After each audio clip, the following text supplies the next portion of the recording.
How's it going, guys? Giving here's a video. I'm making a video on the new Zombies trailer, and we're going to be analyzing this video, and we're going to be going over everything that is very cool and important in this trailer. We're not going to be going over the past of the characters because this is very self-explanatory. You can watch the trailer right here, and it's just very basic. It just basically tells you a little bit more about the character's past, and so I thought I wouldn't go over it in this video because it just is very simple. You guys can check it out if you want, and yeah. But getting into everything that was very cool, I think something that was very interesting, it wasn't exactly important, but the same Main Street Plaza receipt can be seen in two different cutscenes, right here upside down, as well as in the magician cutscene. Now I found this to be very interesting. It may not have any significance. It's just one of those things that's like, oh yeah, look at that, you know, they have the two same receipts, and so maybe that one plaza has something to do with the story. Maybe it doesn't.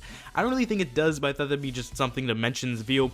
Another thing that I found very interesting was the place where the magician kills his wife looks very similar to the place we saw someone being sacrificed in the last trailer. Now the reason why I say this is because there's skulls on the walls, and there's like a bookcase, and there's some things that just really make it seem like the same sort of place that we saw in the trailer. Even though it looks fairly different, it sort of looks the same, you know, it has the same sort of decor going on. So maybe it's gonna be a place we do sacrifice someone in the story. We don't know for sure, but yeah, it just looks pretty creepy. Another clip that I found was very interesting, is actually probably the most significant clip in this list, is that we saw new power generators in this one small clip. We can actually see one right next to us as well as around the corner, and if you go a little bit more into this small clip, you can see that when we have this whole, you know, dust flying up in front of us, or this fiery smoke flying up in front of us, we can actually see through the smoke and have like a red outline of these different machines. I found that to be very interesting, and meaning that these are probably very significant in the story.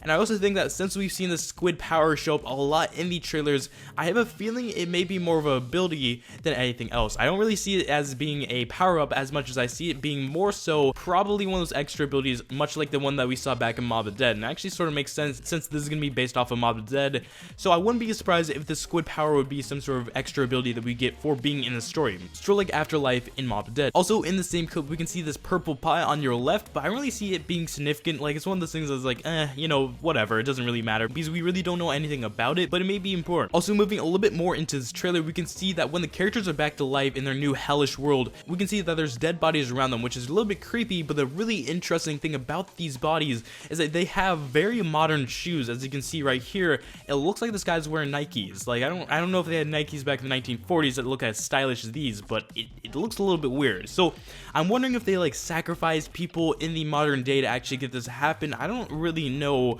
but it seems a little bit interesting that we'd see people with like Nikes and stuff like that back in 1940s. Isn't that like a little bit weird? Is that just me? Now another thing that I found was very cool was that all these characters now have the Broken Arrow logo on their hand, and since in this trailer we learned that the Shadow Man is the reason why they're here, this means that the Shadow Man's likely in the Broken Arrow group. And like I've said in previous videos, the Broken Arrow group is a new group for the Shadow of Evil storyline. We knew this a very long time ago, and now we know that the Shadow Man is a part of this group, which is a little bit interesting. I found that to be something just to mention because, well, why not? Now last thing we're going to be talking about in this video is this small clip of a new unique zombie. We can see it right here. He's a crawler, and he looks to be colored green with warts on his head, which is a little bit weird. Now the reason why I'm pointing this out to you guys is because he just looks very different than any other zombie we've seen. You know, he looks completely different. Now maybe it's a different style of zombie, maybe we're going to be seeing crawler zombies right off the bat, but I feel like he may be a little bit of a special zombie. He may have a special ability or something like that, because he does look quite different than any other zombie. Now I'm hoping you guys enjoyed this video. Make sure to like and subscribe, and I'll see you guys next time.